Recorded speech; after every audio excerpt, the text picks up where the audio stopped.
Good morning, good afternoon, good evening, depending on where you are tuning in from, or if you are catching us on replay. This is The Awesome Journey, and I am your host, Kelly Steinicke, along with my co-host in care, Christy Howard.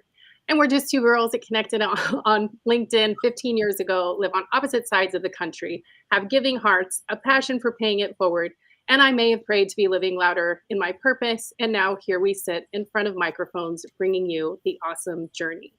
And as many of you know, and for those of you that are new here, one of our primary goals is to highlight incredible individuals to share their unique stories and challenges because, hey, we all need a reminder that we are united in our personal journeys. And like every week, and I'm always going to say it because it's true, we crushed it with our guest today, Mr. Chris Smith, who is a certified peer recovery specialist and the founder of Fit for Recovery, because got to go all in to get it all out. It's not just about the shape of your body, it's about the shape of your life. He has an incredible story to share with you today that I promise you will blow your mind.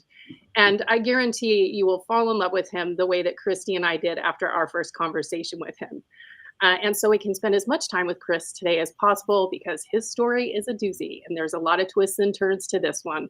I will turn it over to my co-host in care, Christy Howard.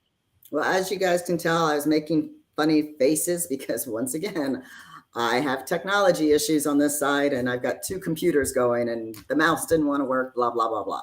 Anyway, I'm stoked about having Chris on. I love every guest that we have and all the guests that we have coming in for the fact that each story, there's times where you sit there and you have a hard day and you're just like, my life sucks. And then you hear somebody else's story going, how the hell did you get through this? And look at who you are today. I've shared Chris's story with so many people of late because of his journey. It's just a great journey. Awesome journey. So Chris, we're going to start with you and talk about where you're born and how. Again, all these stories are all things that you would see on the movies, and these are real life stories because where do you think these movies come from? But anyway, go for it, Chris, and thank you. Sure thing. Hey, thanks for having me on, guys. I've enjoyed our conversations too. They've been interesting. But I appreciate that we're like-minded and we're on the same playing field there. So yeah, thank you guys. Yeah. So I was born in a very small town, place called McKenzie, Tennessee. I think at that time we had a population of about 2,000 people. Everybody knew everybody, you know what I mean? And that was September 22nd, 1979. First day of fall. It's easy to remember my birthday because it's always the first day of fall. I tell people, I tell people all the time, seasons change when I was born. So I had a little power. That's what I thought. Anyways, I was the firstborn of four, and quickly my father he had moved with his family from Texas up there. He was going to school up there at UTM University, about 30 minutes away.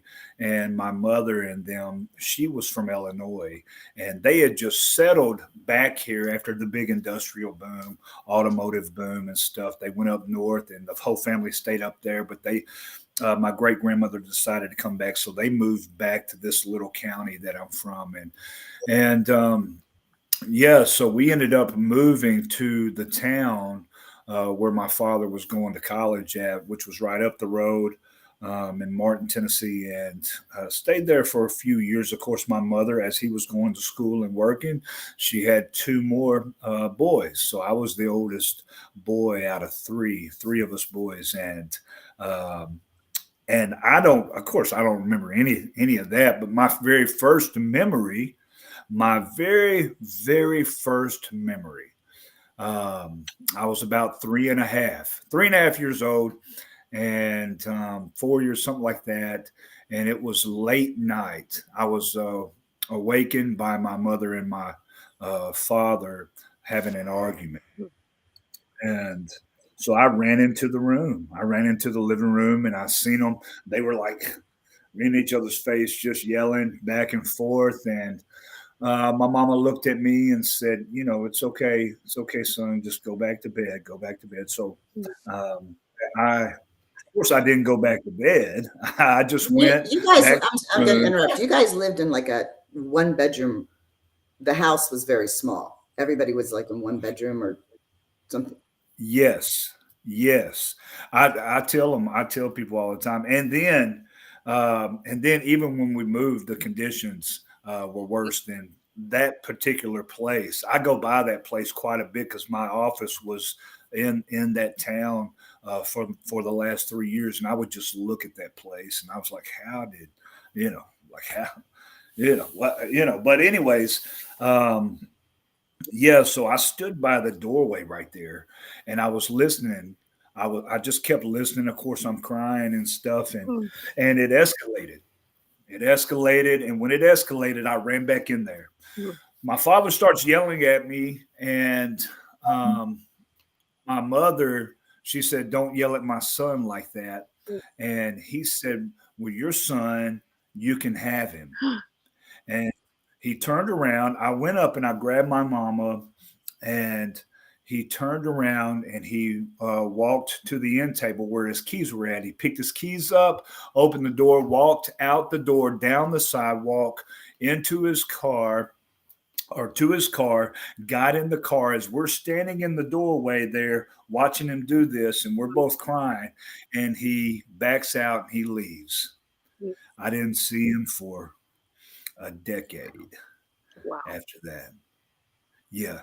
And guys, of course, again, that's my very first memory. Like my very first memory of somebody walking out saying, "I don't want you. Yeah. You can have him."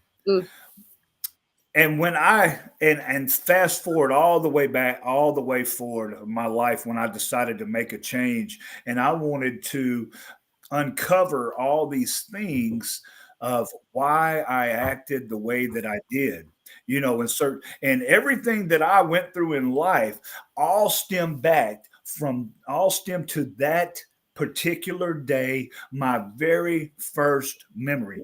I didn't have a freaking shot because it was rejection. Yeah. I was rejected by the one that I loved the most, that I thought was going to be there for me and guide me and build me and grow me into this man that I was supposed to become, this person that I look up to, and I look up to him today. I believe every kid, regardless of how they feel, want their father in their life. Oh, amen. And he left. And so I didn't know what I was experiencing, but it was rejection. I was rejected by my first memory, and I carried that with me for 34 years. 34 years. And so, so anyways, that happened. Again, like I said, I didn't see him. And mama couldn't afford the bill. She had 2 kids at this time, 3 kids. And we were like, what do they call those, stepping stones? And so I was 4. My middle brother was 3. My youngest brother was 2. So what do they call that? Stepping. So anyways, I don't know. You're talking to 2 people that don't have children. Yeah. Oh, yeah. So she couldn't afford to live on her own with us, and we moved back to Carroll County, Huntington, and which is next door to McKenzie, where I was born. And we moved in with my great grandmother. So I ended up going to school over here, and it wasn't too long afterwards that my mother met another gentleman, and he was from McKenzie. And I guess after a few months, I won't ever forget this. She brought him over to my mama's house, and to introduce him to my mama. And my mama, she had a cane. She was an old woman, but she was still very busy. She could get around and stuff. She had to have a cane. And when she brought him in there, she picked up her cane and started walking toward him. Oh, and tried to hit him. That wasn't a good sign. No. That should have been the sign right there. You know what I mean? So anyways, he left. Mama continued to see him. A couple months went by. She made the decision, hey, we're going to move over there. Mm-hmm. And I did not want to go. No, I love my mama. She had a farm, small working farm, goats, chickens, and had a garden. I wanted to stay. And so I did. I stayed for a few months.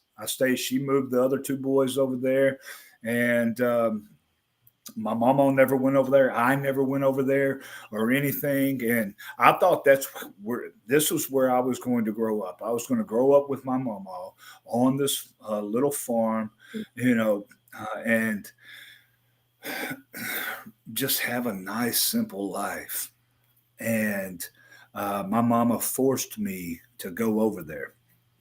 And so when we went over there, when I finally was forced to move over there, it was a 1-bedroom place. It was like a little apartment, what they call on the other side of town, and rough area, a very poverty-stricken area, rough environment, and the houses. I don't know how they were livable. How they passed inspection I have no clue. Looking back on it now, it looked like a scary place, and I didn't want any part of it. And I remember sitting up at night, and we had one bed. And I tell people we had one bed in the room, and we would all alternate. So I would have to sleep on the floor some nights. I tell people all the time, like, we were so poor that we didn't get up and make the bed. We got up and made the floor. Yeah. Like we just, and he was a party guy. Always had to be so poor. I never knew somebody that people wanted to be around more. You know what I mean? Like on the weekends, everybody would come over there. What I come to find out is people need a place to go that isn't theirs that they can destroy. Right. Yeah. I don't want to destroy my home. All we got to do is bring some party favors over here, and they'll let us. They'll accommodate whatever we want to do. Right. Yeah. And of course, we were there, and we would just be told to stay in the bedroom, and this went on for years. And here's the thing, though, I was miserable as a kid. and I was already angry. I had already rebelled at school. I was an instigator. I wanted people to feel the way I did, even at a young age. I couldn't wait to go to school to get a meal. We had free meals. And so I would get up early. I remember I couldn't wait, because sometimes our dinner would be Kool-Aid. That's what it would be. Yeah, it would be Kool-Aid. And we would be by ourselves while they went out and did whatever. And I love my mama, and I love that guy today too. He's not with us anymore, my stepfather, and I love him because a lot of things that he showed me, in my life, there were some positive things that I learned from him, that I gathered from him, but there were other things that I had to learn down the road who weren't good for me. And I love my mama, and she's dependent upon a man. Yeah. Even today, if she was to watch this, it may hurt her feelings, but this is something that we've already discussed. Yeah. And, so anyways, we would go to school, And I would have to wear the same clothes. I'd have to wear the same shoes. And I would keep them so clean, guys. I mean, so clean. And I'm a big shopper today. I go shopping because I can, and I like new clothes, and because I know what it's like to not have any. I know how that feels. I know how to be mocked and ridiculed. I know what that feels like. Yeah, to be mocked and ridiculed and made fun of and have to fight just because of my appearance, just because of my appearance and what I had on. And then I would be the one to get in trouble at school, defending myself, But anyways, that went on, for years. And my stepfather, he was a heavy drinker as well. He would come in from work every day and make the same drink. It'd be Canadian Mist and Coke or Dr. Pepper together. And he would make this drink every day, sit in his recliner, this little old duct taped up recliner. Yeah, I mean, it had to hurt him when he was wearing shorts. I mean, but yeah. And so he would sit in this thing and read the newspaper, and he would turn the music on. And he just looked so peaceful in this dump of a place. And I'm miserable. I never want to come in. I never want to. I was like, how is this guy enjoying this place in his life? But I would sit in there. I would sit in there with him sometimes, and I would just watch him, or I would listen to the music. And that's where I got my love of music at. Loved all kinds of great music. Escape. So yes. Yeah. Good thing. Yeah, it was good. Good thing. Good thing I gathered from him.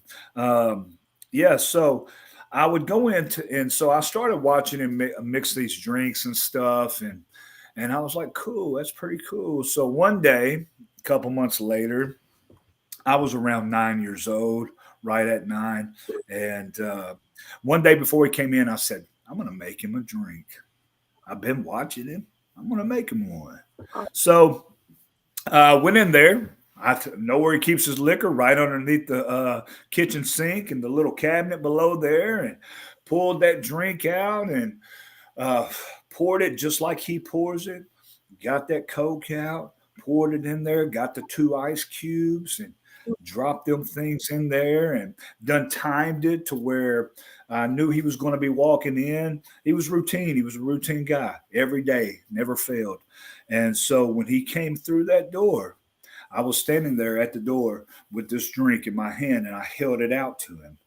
And he just stopped abruptly. He looked at me, not in anger, just kind of confused a little. And he took the drink from me. He took a sip of it. He licked his lips, and he said, perfect. Oh. Guys, listen. That day for me,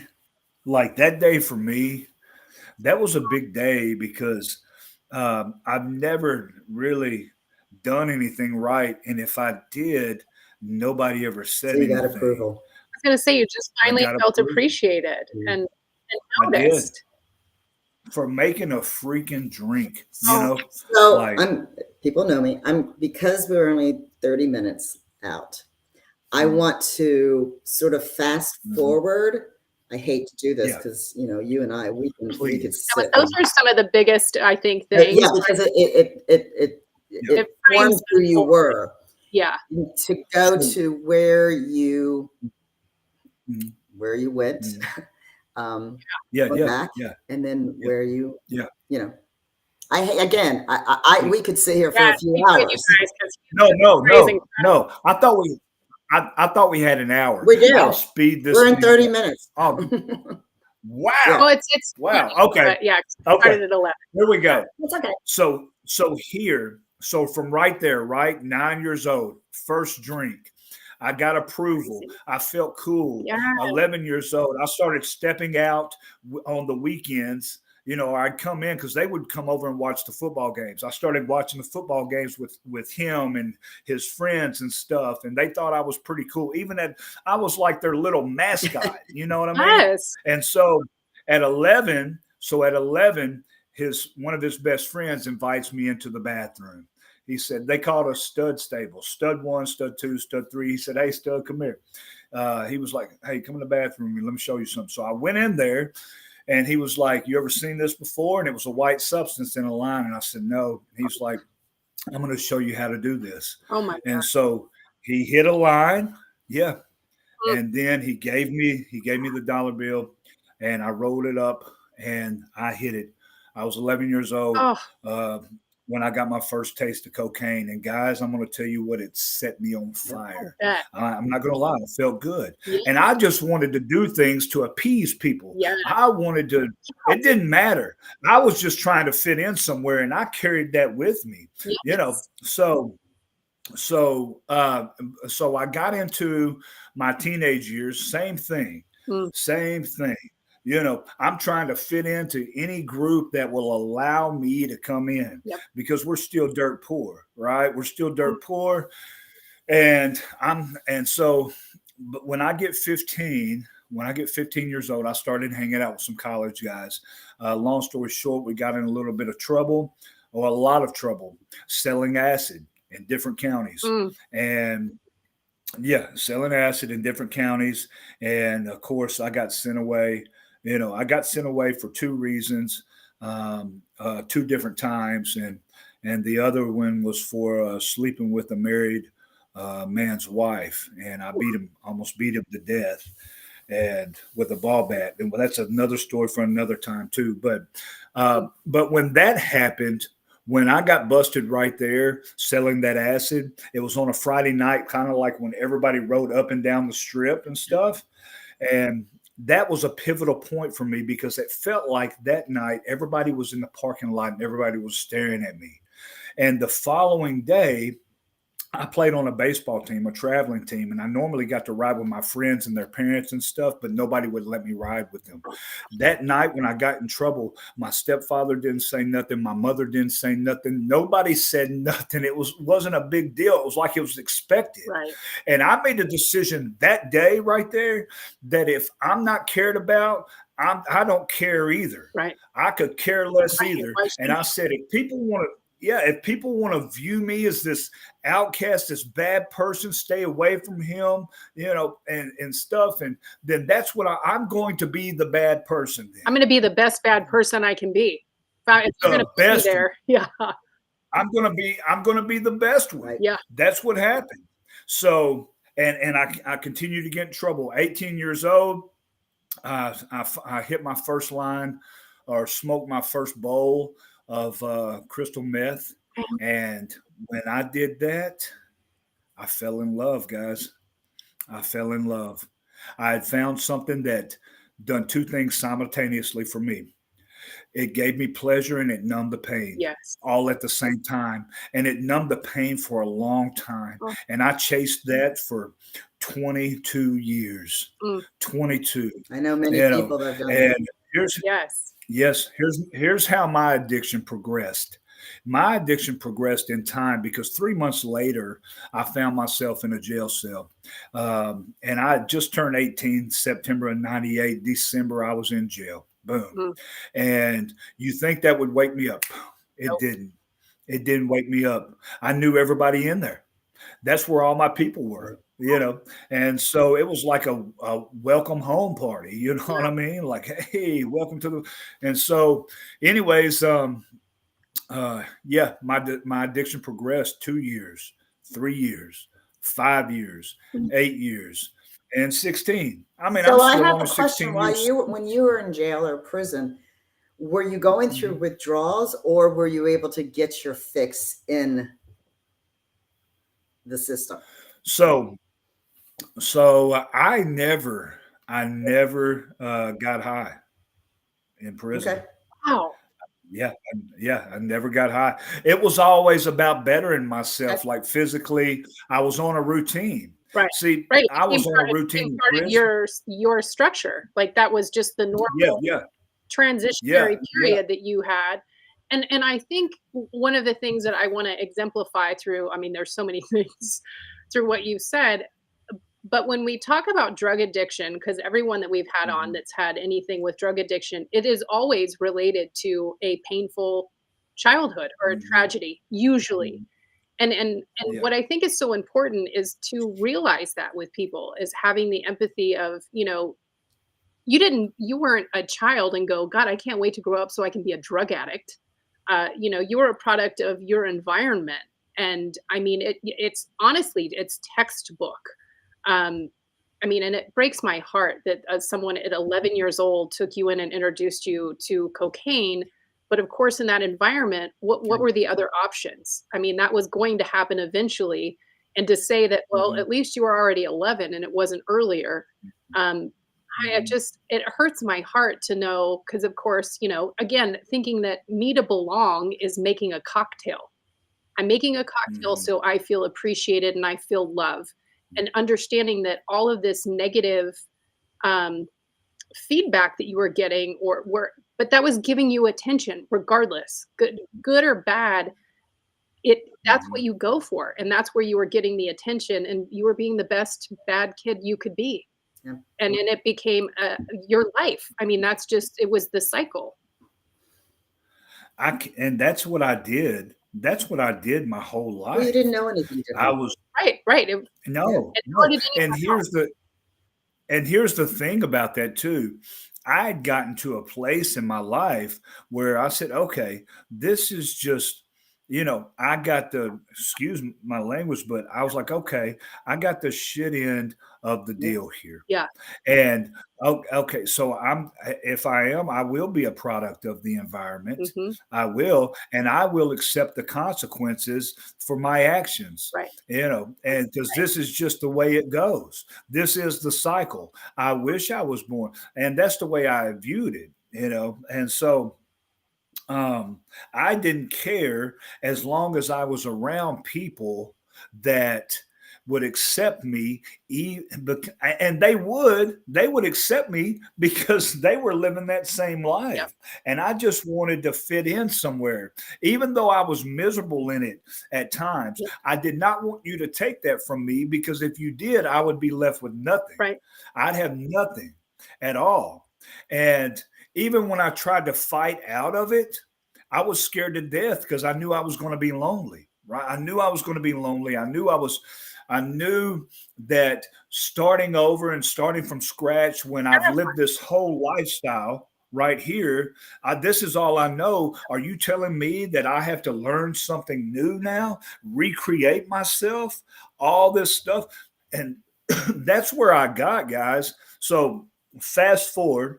I'm just going to fast forward all this 22-year meth addiction, 25-year opiate addiction. I had 6 kids by 4 different women. I yeah, had been homeless. I had attempted suicide to try to take myself out of this thing. I had done everything except give myself a chance.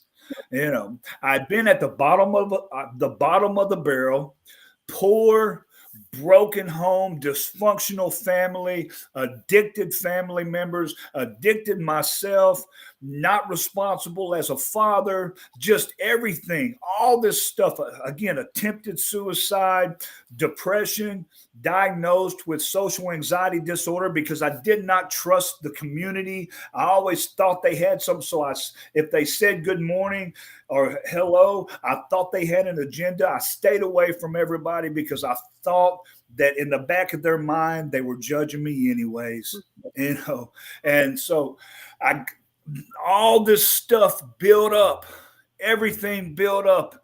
And I was fighting this last case. I became a drug dealer. It was the only thing I'd never done. And I found myself successful selling drugs in 4 different states, traveling miles and miles and hours to go pick up, deliver, or drop off and send out, and I found myself successful, and so successful that the DEA was watching me, or the Drug Task Force was watching me, local law enforcement was watching me. yeah, And if you guys want to, whoever's listening, you can go look my case up on Justia Law. They made national case law out of my There you case.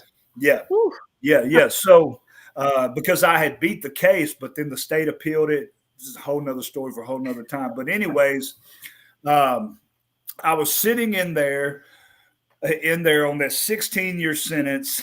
And like I said, I've been to 6 treatment centers. I'd just been down, and I had accepted all the consequences of my actions. This is how I'm going to live, and we're just going to get out and we're going to give it another go again, whatever. This is the way it rotates. And I'm sitting there in that cell on my bunk, and a guy that I was very, very familiar with, grew up just like me, he came in and he sat on my bunk with me as we're watching TV, and he was like, it was dead silence, and we was just both staring at the TV, and he said, out of nowhere, he was like, "Man, Smitty," he said, I'm going to change my life, man. I'm done with this. And I just looked at him. I'm appalled. Like I'm laughing. I'm like, "You serious?" I was like, "Brother," I said, "this is all we got, my man." I said, "This is it. If this is gone from us, we have nothing. And he said, "I'm serious." He said, "I'm done with this. I'm going to change my life." And I just laughed at him, and I said, "Good luck. Good luck." He got out 1.5 years before I did. And when I got out, I got a job as a dishwasher, making like $50, $60 a day. Guys, I promise you, I was making that a minute.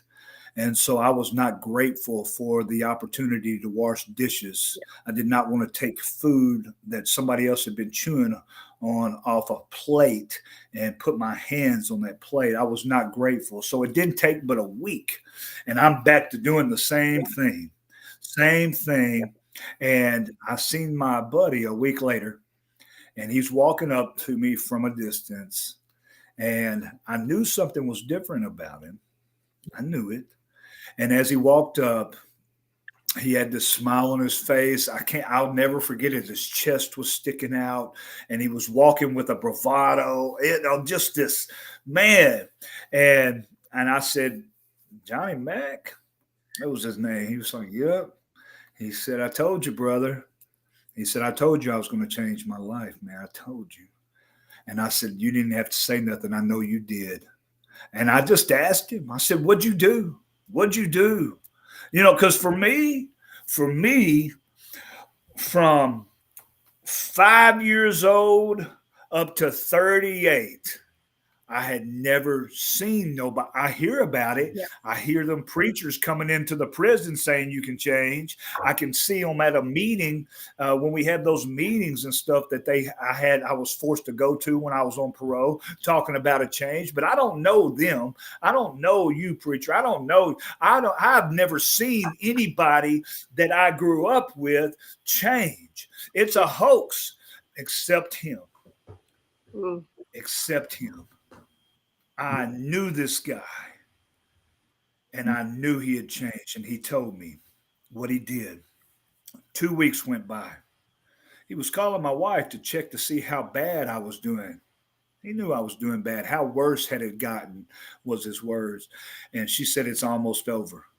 I was headed right back to the place that I just left to do the remainder of this 16-year sentence, and I was going to do 10 years of it, 9 years of it.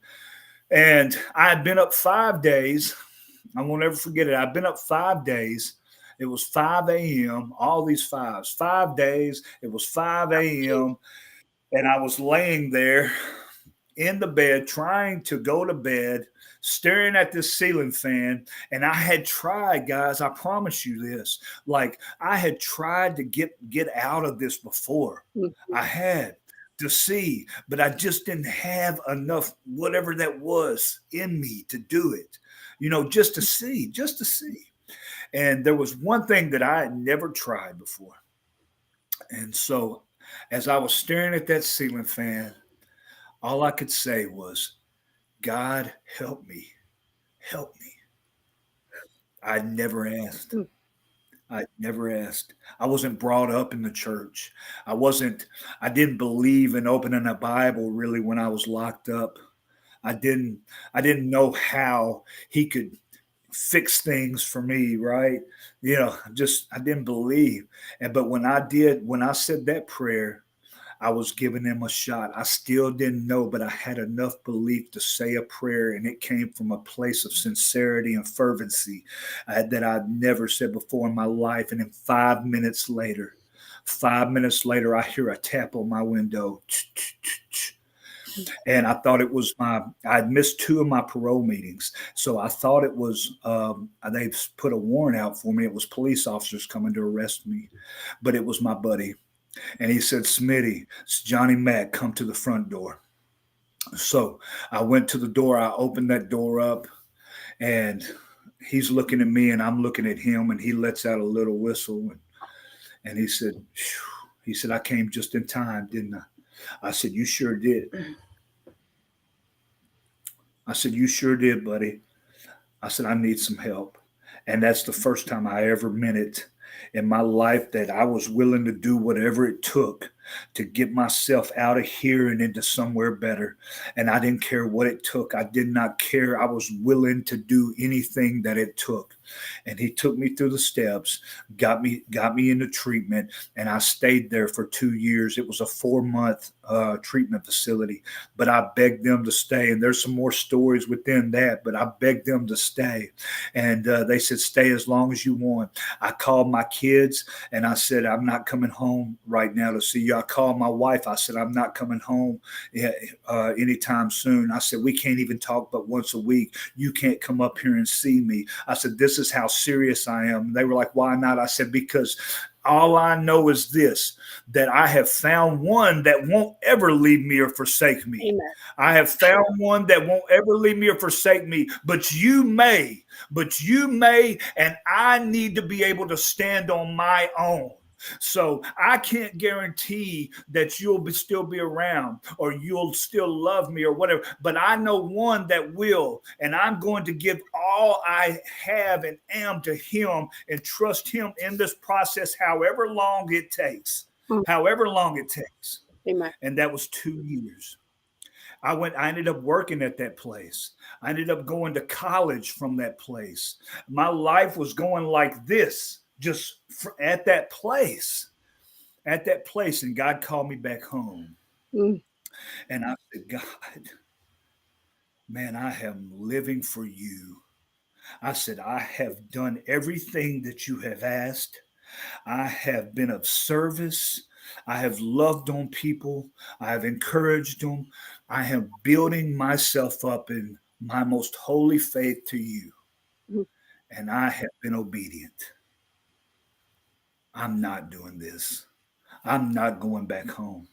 I said, "That's where all my pain is at. That's where my anger is at. That's where my hurt is at. That's my past. And I want to leave my past in my past." He said, "But before you can move on into your future and the plans that I have for you, you have to face this." And after wrestling with him for a month, I conceded and I went home. And I said, "Okay, God, here I am." I won't ever forget it, y'all. I'm standing on the sidewalk in December 18th. I won't ever forget it. I'm standing there, I pulled over, and I said, "Okay, God, here I am. Here I am. What do you want me to do?" "You got me here." And his response was, "The same thing that you've been doing. That's it." So I got involved in my community, right? I started going to these drug prevention coalitions. I started going to churches. I went to those same universities and started speaking to the college kids, started speaking in the classes. I formed a men's group that now has 56 men in it. We started with 3. Yeah, every Friday. And then asked to go into the jail while I'm on a 16-year sentence. Yeah. And they said yes. So I went back into that place, and the men and women in there started breaking down crying. And they were like, hope just walked in the door. Oh. Well, it goes back to they knew you. Just yes. Like they knew me. They needed to they knew me. on the other side Yeah, because they'd never seen it, just like you had never seen it. I mean, they, that is so yeah, incredibly powerful to say, you know, and this is why, of course, and I don't need to tell you, recidivism is so massive, is because it's just a process. There's nothing that's helping you once you leave. You're back in the same environment around the same people, mhm, and it's a mhm, revolving door. And it wasn't until, and I have goosebumps to my core. I can't even begin to tell you. And I already know the story, and I'm still crying and Yeah. just so amazingly touched. Is you just needed to see that one person to give you the light to say, "I give it up and I give it to God." Yep. And you mhm, finally let go of the load that you had been carrying your mhm, entire life. mhm, You know, God bless mhm, you. And then to now turn and be, I'm gonna be that guy that people know and see that has turned it around. And man, you are a gift from God, and which is why Christy and I totally love you for so many reasons. But I mean, it's just so powerful, and I think it's something that everybody needs to hear. What we do mhm, and what we model for others matters, because it's just that mhm, one knock on the window, and that mhm. what changed your life. And I 100% believe, and after we talked to you the first time, Christy and I were like, "That was God knocking on your Oh, window." absolutely. You went to send him to your door, and when you need He to be did. there. He did. That's exactly what he told me. He said he was on his way to work, and God was just like, "Hey, go check on Chris." Oh, I wish I had him here. Here's the whole thing, guys. Let me tell y'all something about my buddy. He's back out there now. He's back. I'm so He's back on meth. oh He lost his no. job. Yeah, sorry. yeah, Oh, yeah. I just found this out like 3 weeks ago. But, but, but he doesn't realize how powerful of a vessel he is yes. to be used again. Yeah. You know, and so he can see the power of him being used in my life and say, "Hey, I can come back." Yeah. Yes.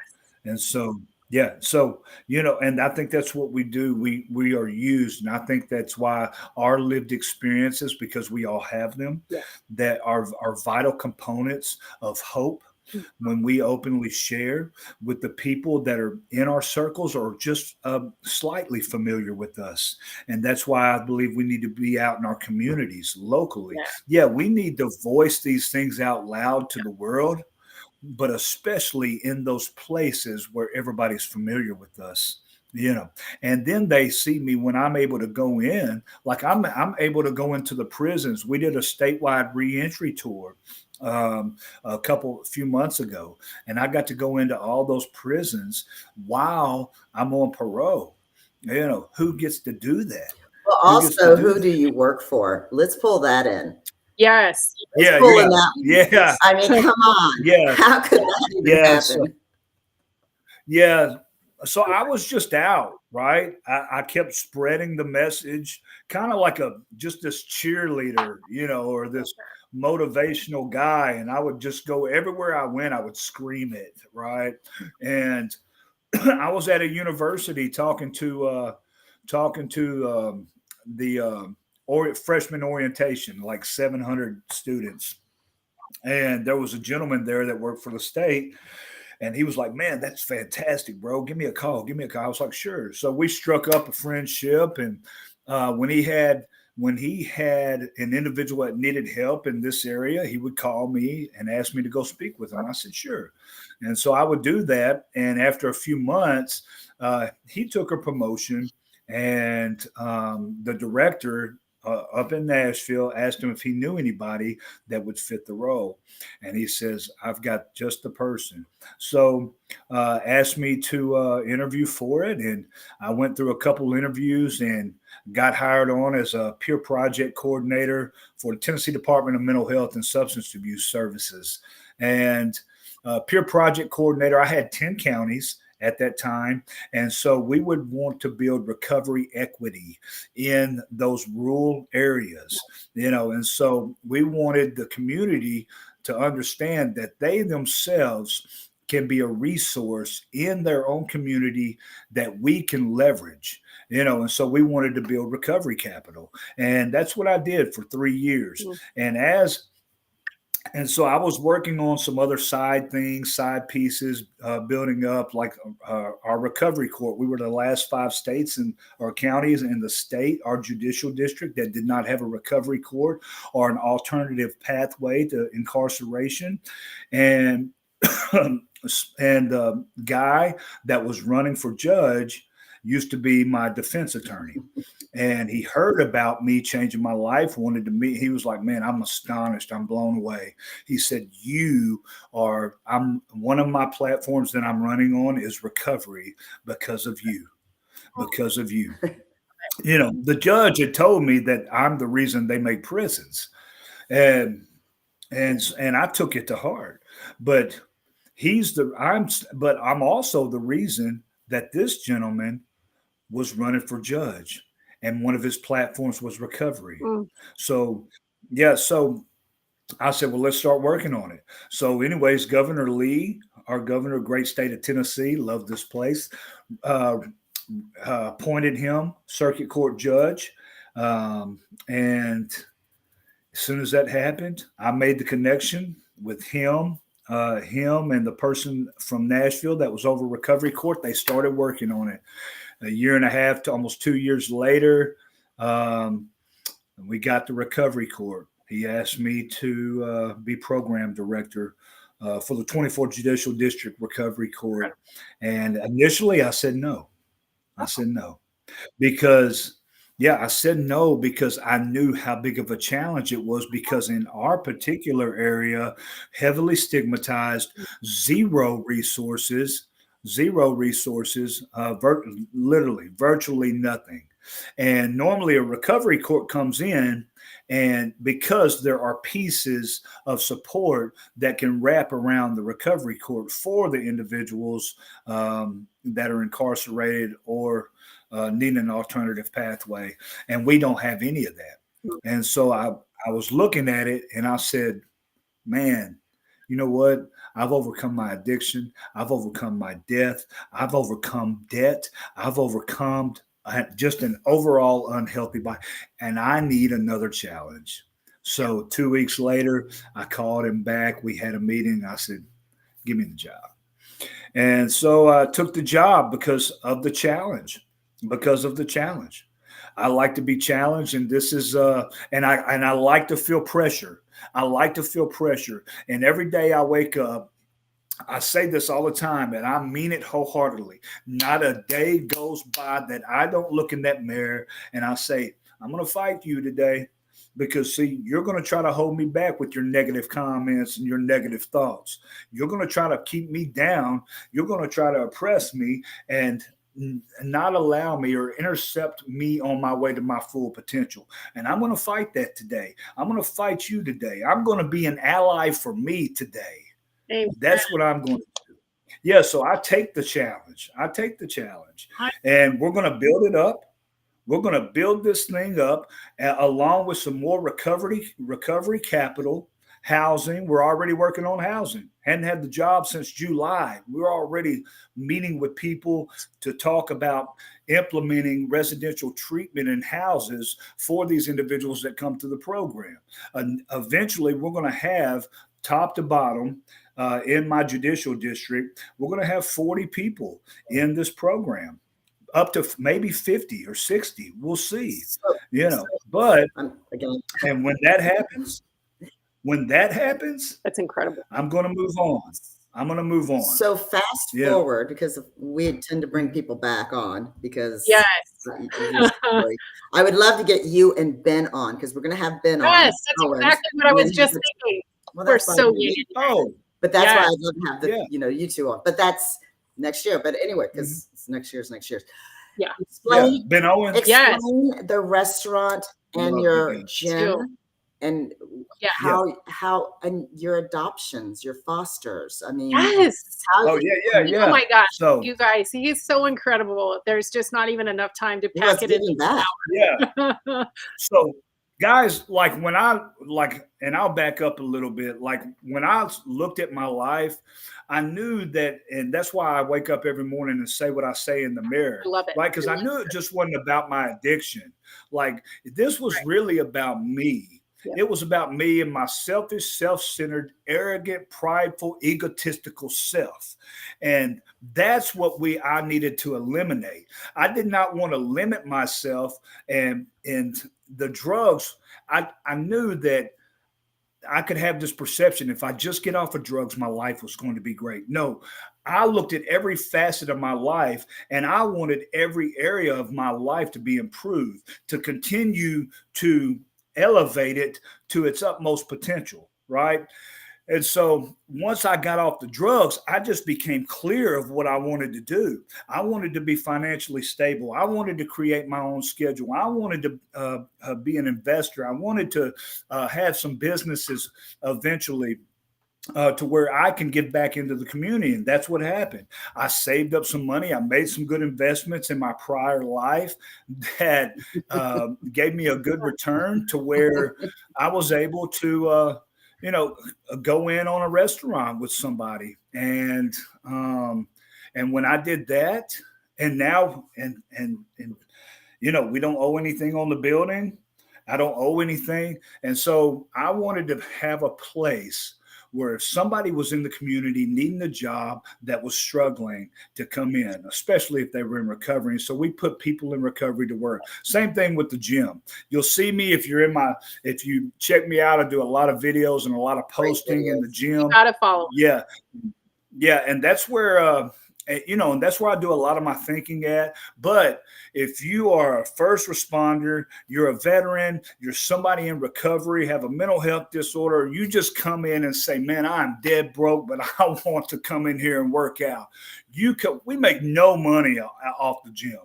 But there is an investment into individuals that come in, and the return on that, when they come back in and say, thank you so much, it's priceless. Literally, we make about $100 off the gym. I don't care. It is a community service to the people that are looking for somewhere to go to interact with other people and also improve their physical health and their mental health and their emotional health as well. All that stuff. Yeah. I want you to come in. It's free. Now, we do charge people that can afford it, but if somebody comes in and says, hey, I'm struggling, come on in here and work out. Come on in here and work out. I don't care. Just keep the place clean. And our local news station came down, they heard about it, and they were like, well, why? Why do you do it? And I told them, somebody did it for me. Yeah. Somebody was willing to invest in me, and I tell people this all the time, and I mean it wholeheartedly. I mean it I can't even express it enough, that it should always cost us and never cost them. Absolutely. And I'm talking about help. When somebody needs help, it should never cost them, but it should cost us. And it may cost us financially. It may cost us some time. It may cost us, it may interrupt something we're doing. But if there is a need that needs to be met, then you should, especially if it's in your community, you should jump up and go meet that need. And sometimes to meet people where they are, you have to literally go to where they're at. Absolutely. Amen. Yeah. So, we do that. We just put on our first event. We put on our first event here that was last Saturday. Last Saturday, brought Buff Bagwell in. He used to be a wrestler, shared his story. And I am looking to eventually start going to different places and speak. I haven't really promoted it or anything like that, but I not only just want to share my story about overcoming addiction, but it's about overcoming suicidal ideation. Yeah. It's about overcoming a poverty mindset. It's about overcoming debt. I can do, and it's about creating, understanding that us have the power to create our own schedule, so we have time for the things that we want to do and the things that have to be done as well. So I create my own schedule today. We could have done this at 3:30 in the morning. I'm good. You know what I mean? It doesn't matter. That was never going to happen. It doesn't. Yeah. Yeah. Yeah, so I know that we're coming up here on the hour, and like I said at the very beginning, I know we could talk to you all day. Your story is so complex, and there's so many different ways we could go. But kind of as we wrap, and before I shoot it to you, Christy, for final thoughts, is Chris. First of all, we can't thank you enough. I mean, man, you are just such an inspiration in so many ways, and in your faith. I mean, all of it. I like I said, I know the story, and it still made me cry. So, because it's just powerful, and what you're doing is incredible. But as we do wrap, kind of final thoughts, and what can we do, or what can the audience do to help you and your cause going forward? Mm-hmm. You know how we help one another, literally, is whatever touches your heart, to do, that special place, where there's a soft place for something you see that needs to be changed. It's in your community. It's in your community. You help me and I help you when we can get into our community, lift our voices, and advocate for change, whatever that change is, because what happens is we are then able to hold hands to get together across our town, through our county, through our district, through our region, through our state, through our country. And it's like I say it all the time, like the old game, Red Rover, Red Rover, Yes. and they run over, Yes. and they try to break it. They won't break this. Right. Yeah, so it's like the Red Rover. Bring the person in need right over. And if they know that you are in your community and you're saying, hey, who needs this? I am an advocate for this. They are going to run into your arms. This is how we help one another. And it doesn't have to be broadcast. It doesn't have to be televised. It doesn't have to be voiced. It doesn't have to be anything. All it has to be is helped. That's it. And that's how we all help one another. I believe that with all my heart, and I tell people this all the time, and it's part of my motto is literally go all in to get it all out. Yes. Every bit of it. 100% of you needs to be invested in meeting needs, but also in helping yourself and diving all the way in. We want every nook and cranny of mess in us out of here. Yeah. Out of here. So we go all the way in to get all of it out inside. And then we turn to the external and we say, I'm coming for them goals. I'm coming for my dreams. I'm coming for my vision. I'm on my way to my purpose. Matter of fact, I'm walking in it right now. You know what I mean? So I start setting plans and I start being ambitious, and then I start investing 100% of myself, 100% of yourself, guys. If you're listening, 100%. Look, I'll say this and we can leave. That's not my show. We can stay on if you want to. 100%. 100% of what you believe you need to be doing in your life. You believe it and you fight off those negative thoughts. 60,000 thoughts a day, 70% of them are negative, 95% of them are repetitive. You arrest that and you say, no, I'm not going to believe that. You step into your purpose and you go all the way in on your purpose to get all of it out. Every bit of your purpose that you're supposed to be walking in. And don't let nobody else tell you no different. You can overcome anything in this world if you believe and then act on that.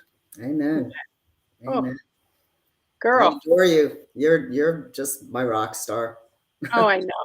Yes. Man, I'm about to make a post here in a minute about dreams. Yeah. There you go. There you go. About chasing your dreams. I believe it. Christy, final thoughts, my dear. Well, I mean, his testimony, those that know me, I came into my faith late in life. Came into it, doesn't matter. No, it doesn't matter. But I a lot of things. No, I never went to prison, but I can relate to not feeling the worthiness, looking outside of ourselves, and and then having Jesus, just coming into my life, and just knowing that when you give it up to God, and you get out of your head with the crap that swirls around, and you understand that you are worth, you are love, to go forward and show that to other people, and share your testimony. And that's, the show is about people's journeys. We all have an awesome journey, and it's through the good, the bad, and the truly fucking shitty. I mean, it's just, some of us have seen hell. Many of us have seen hell. None of us can walk in somebody else's shoe, but we can relate to the story. And Chris, again, what you're doing, what you went through, but I think, like, I know I had to go through what I had to go through to get where I am today. Right. And somebody said to me a few weeks ago, do you have any regrets? I'm like, I have 2 regrets. And that's pretty good for 61. One had to do with a guy, and one had to do with something stupid. But all my other everything else that I went through, and it wasn't all pretty, I don't have regrets, because I have those experiences to share with other people. Amen. To understand that they're not alone, and they too can get forward. So I'm, we're blessed to know you. Wow. Yeah. Likewise. Yes. I thank you guys so much. Yes. You guys are powerful too. So hey, you guys are our honor and absolute privilege. And it's kind of interesting because when Christy and I started this whole thing, we just knew we wanted to share stories, people's stories, because they create inspiration, motivation, and hope for others in a world that feels so dark right now. And we're like, we just want to share some light, an hour a week. And the incredible, and I say this from the bottom of my heart, and so much to where I've got chills to my core at the moment, the people that we have met and been able to interact with have changed my life forever. And I feel so incredibly blessed. And every single story that we've had all comes back to faith. Yep. And when people who have gone through the worst things, and how when they found God, Christ, however they want to say it, that's when their life changed, turning their pain into purpose. And man, your story, the reason why I think it hits so hard, because it will always make me cry. And then not because I'm sad, because it's so beautiful.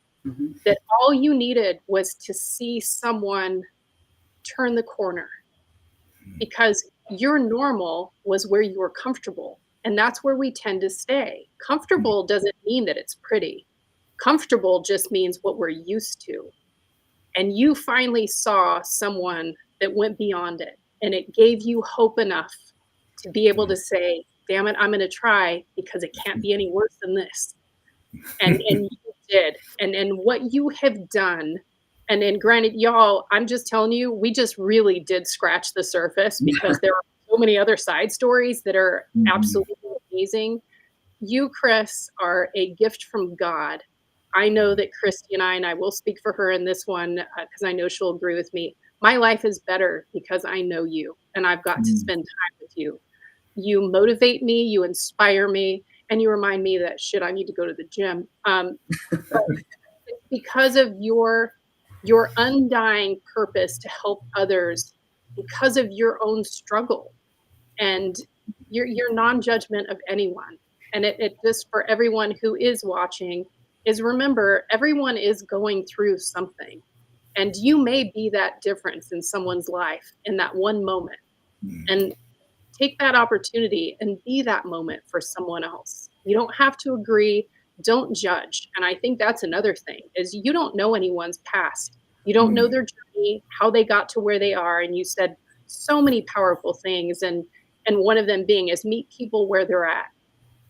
Understand that we're not the same in the sense of our journeys, but we are the same. We're all human beings, and we all need the same things. We want to feel accepted, and we want to feel love. And man, when we give it to God, life is a lot lighter. And you are just an incredible example of life. And man, like I said, I'm just going to repeat myself now. I'm a better human because I know you. God bless you. Thank you so much for being with us today. Keep spreading your message because you are a beautiful gift to us all. And I know God has even greater things in store for you. And everyone, thank you so much for joining us today. We will share Chris's contact. If you don't follow him, you need to, because his messages are always inspiring, motivational, and they will, like me, probably make you want to go to the gym. But it's better for your mental health. And, you know, we're all on this journey together. And I will always say this, together, we do make it awesome. Thank you, everyone.